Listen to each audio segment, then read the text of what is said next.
Feel free to fire away. Ready?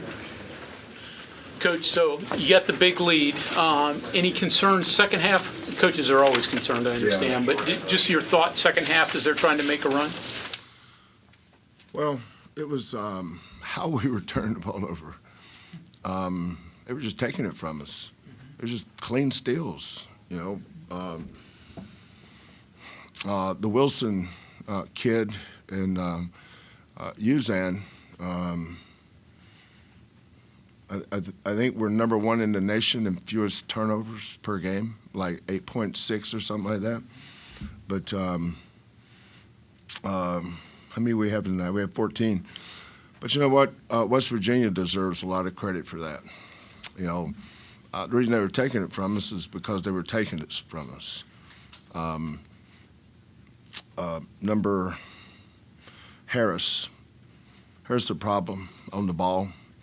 But there's a lot that goes into that.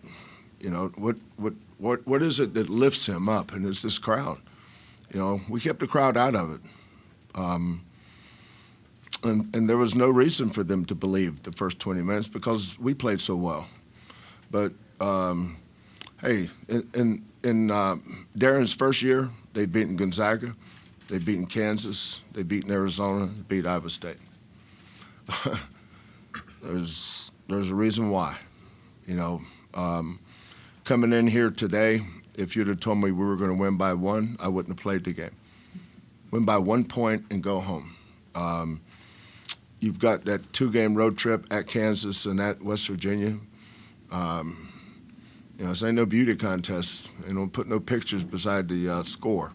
It's the win. And I'm proud of our kids for coming back. I think they cut it to 5 and had a chance to cut to 3, if my memory's right. They had somebody at the free throw line. Is that right? Yeah. And he missed the 1-and-1, right? And then from there, you know, we got into fight.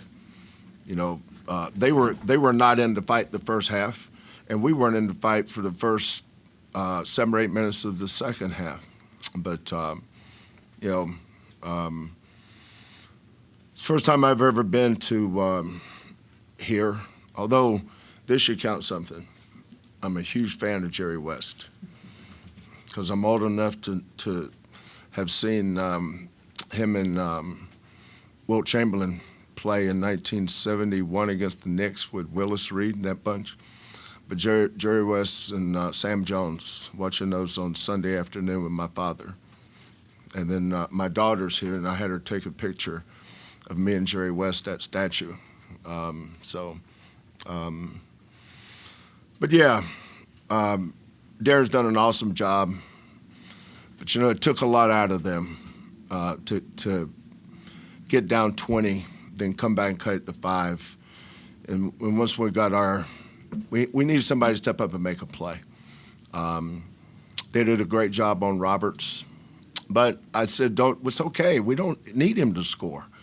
You know, he's scored well the last 4 or 5 games, but, you know, he's not our best scorer.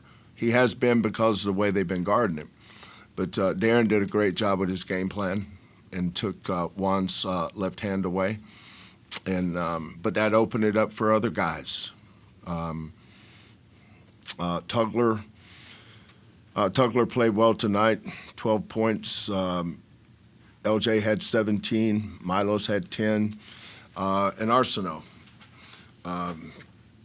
Emmanuel Sharp, I probably shouldn't have played him tonight. He didn't play much against Kansas. Probably he wanted to try tonight, but I thought that Arcenaux came in and played tough. But it just goes to show you in this league how tough it is to win on the road. You know, I'm proud of the fact that we came in here and held this team to 49 points and won by 14. It didn't feel that way, but I'm sure Darren's proud of his kids' effort coming out of halftime. But they're really athletic, and number 10 and then Hansberry.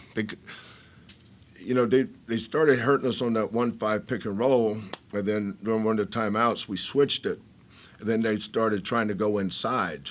And then we had to, it was kind of like a chess match there, and we had the last move, and that helped us. For both players, LJ, start with you. See, while you guys could score from the outside, it seems like a lot of times your best play was just getting the ball in the rim and going, getting an offensive rebound and putting it back. I know that's something you guys do well, but how beneficial was that for you guys tonight? It was huge. Just the second chance shots, I feel like sometimes that's going to be your best looks, just being able to get the ball to the rim. And we call it dagger threes. So when J1 or somebody gets an offensive rebound, usually the defense is all collapsed, and that'll leave us wide open. So I felt like those shots were big, and Milos hit a big one down the stretch for us. Coach and LJ, I just want to ask you about defense, because you guys are leading the country in fewest points allowed and fewest field goal percentage allowed. So is defense what stirs this team? Is it what makes you proud? Is it what makes you want to go out and fight? Is that what this team is built on right now? Yeah, for sure. We're a defensive-minded team. We go to practice and we emphasize defense a lot. You achieve what you work on and what you emphasize, and I feel like all the stuff you name is because that's how we practice every single day. So, when the ball's not going in, you got to rely on your defense, and I feel like on the nights that the ball isn't going in, we're gonna win because of that. Yeah, we're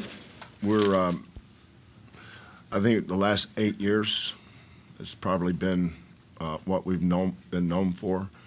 I think this team's a little bit better offensively than some of the other teams. And we've had some really good offensive teams.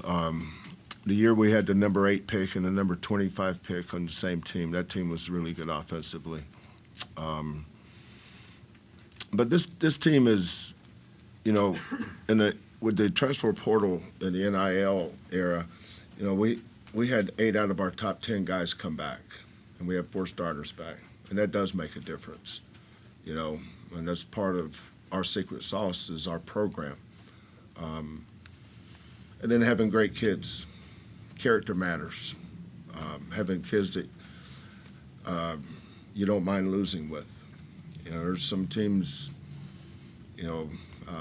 whether it's bad attitudes or the wrong attitudes or what, you're always having to coach that. I never have to worry about effort or attitude because I'm blessed that way. I've got a great staff and we have great kids, and that's buoyed us here for a long time. Coach, what was the plan against Javon? Slow start for him in the game, came alive a little bit in the second half, but he wasn't able to take things over like he has at other times. Yeah, we did a pretty good job on him the second half at our place. He's so good left, and his signature move is get you left and then step back. But the discipline thing was important, to stay down on his shot fakes, because he gets to the when he's not scoring, he gets to the line, and a lot of their points came from their defense tonight. They scored 13 points off turnovers, and we scored 16 points off second chance points. We do that most nights. I think when we beat them at our place, I think we scored 25 points off turnovers. And tonight we scored 16 points off second chance points. But they play at a very slow tempo, and we're their cousin. We're right there with them. It ain't like we're the 90 Vegas team now. Just for a quick follow-up, you mentioned a lot at your place, and that was when he was kind of really clicking. Do you notice anything different the last couple games? This team's on a little bit of a losing streak. He's struggling a little bit versus what. Yeah, I'm just going to guess. I think because they rely so much on him, I'm sure he's getting worn down a little bit. But I also know that the job Darren's done here. I don't know if his son would have been their best player, but I know those two guys together would have been a problem, and I don't lose sight of that. But West Virginia's got a lot of good days ahead of them. They got him a really good ball coach now, and you'll get good players here with this crowd and the tradition of this basketball program. It's really good. Got time for one more if anybody's got it. Everybody good? Coach, LJ, Terrance, thank you for your time.